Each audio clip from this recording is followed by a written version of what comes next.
আমি আর মা এখন বাজারে যাচ্ছি। ওর তো মা যাচ্ছে। আমাদের এটা নতুন রাস্তা হয়েছে, কেমন লাগছে আপনারা কমেন্ট করে বলবেন আমাদের রাস্তাটা কেমন হয়েছে। আগে যেতাম ওই পার দিয়ে, এখন একটা গাড়ি আসবে ওটাকে দেখাবো।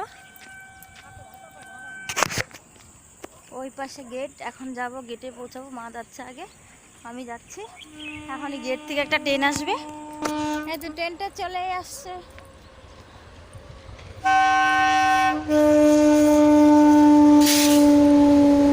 আর আমরা যাচ্ছি বাজারে, মা আর আমি। গাড়ি যাচ্ছে আর আমরা বাজারে যাচ্ছি।